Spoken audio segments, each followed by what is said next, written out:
गरजा रायगड सात संवाद या वृत्तवाहिनीत आपलं स्वागत आहे। तर चला पाहूया आजच्या घडामोडी। दादर मध्ये MIDC ची मागणी तर डोलवी मध्ये नकार घंटा।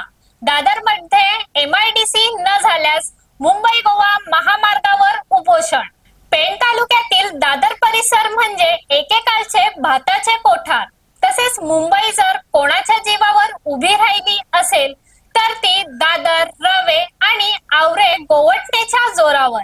एकेकाळी संपन्न असलेला हा दादर बेट 1989 च्या महापुराने पूर्णतः देशोधडीला लागला।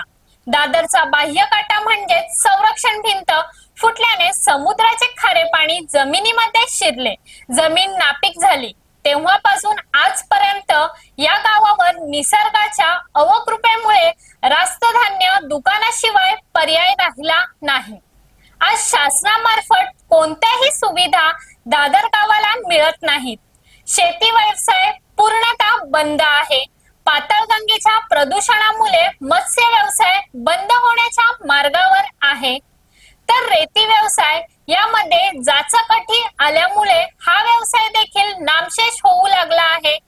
एक काळ हातपाटी वाळू व्यवसायामुळे मुंबईचे डोलारे उभे राहिले, परंतु आज हाही व्यवसाय बंद झाला आहे। दादर गावच्या जमिनीचा विचार केल्यास 2000 एकर पर्यंत जमीन आहे, परंतु ती आज पडीक आणि नापीक आहे। या जमिनीवर वेगवेगळ्या प्रकल्पांसाठी भूसंपादन करण्याच्या सूचना जाहीर झाल्या, परंतु आजतागायत भूसंपादन झालेली नाही। म्हणूनच दादर ग्रामस्थांनी रोजगार मंत्री भरत गोगावले, स्थानिक आमदार रविशेठ पाटील यांच्याकडे दादर भागामध्ये MIDC व्हावी असे निवेदन करून मागणी केली आहे। तसेच नजीकच्या काळात महसूल मंत्री, उद्योग मंत्री तसेच मुख्यमंत्र्यांकडे देखील MIDC ची मागणी करणार आहेत। ही MIDC न झाल्यास दादर ग्रामस्थ मुंबई गोवा महामार्गावर उपोषणाला बसणार असल्याची माहिती ॲडव्होकेट स्वागत पाटील यांनी गरजा रायगड सात संवादशी बोलताना दिली। आता कुणाकडे असे आपण निवेदन वगैरे केलेले आहेत?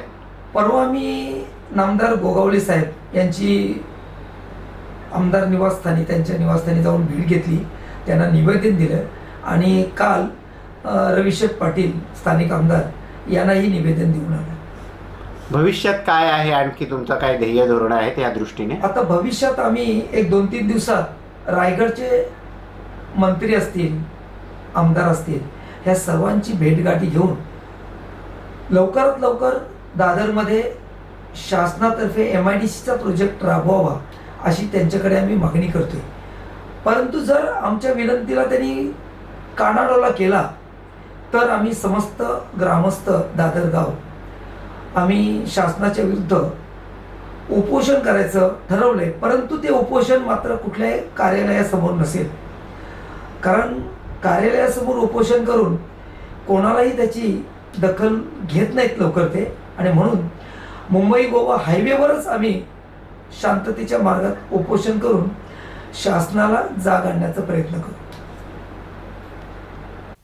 तर दुसरीकडे डोलवी औद्योगिक क्षेत्र घोषित झाला असून स्थानिक शेतकऱ्यांचा याला विरोध आहे, कारण डोलवी औद्योगिक क्षेत्र हा शेतकऱ्यांच्या हितासाठी नसून तो JSW कंपनीच्या हितासाठी आहे असे ठाम मत शेतकऱ्यांचे आहे।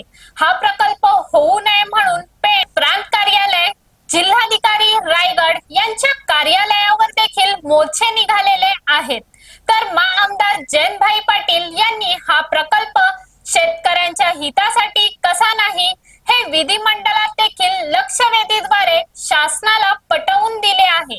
असं असताना देखील शासन डोलवी औद्योगिक क्षेत्र प्रकल्प राबवू पाहत आहे।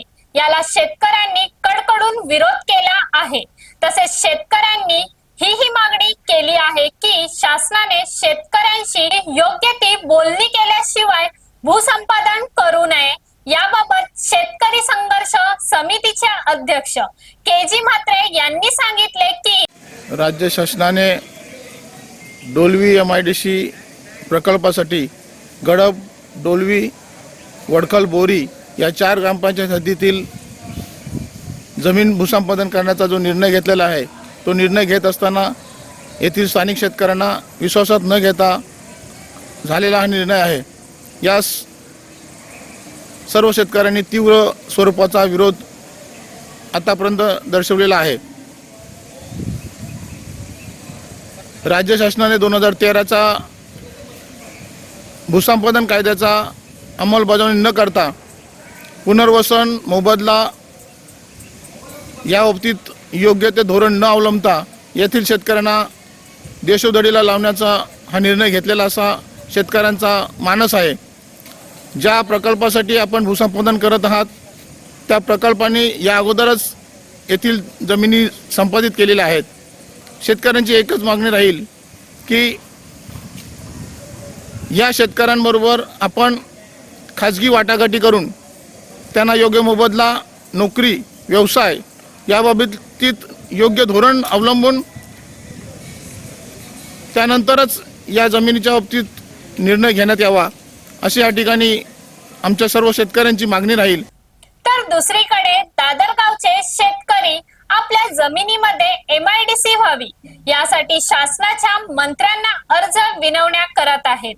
तरी या बाबीकडे योग्य तो शासनाने विचार केल्यास दादर परिसरात रोजगार निर्मिती होऊन येथील तरुणांना रोजगाराचे दरवाजे उघडे होतील.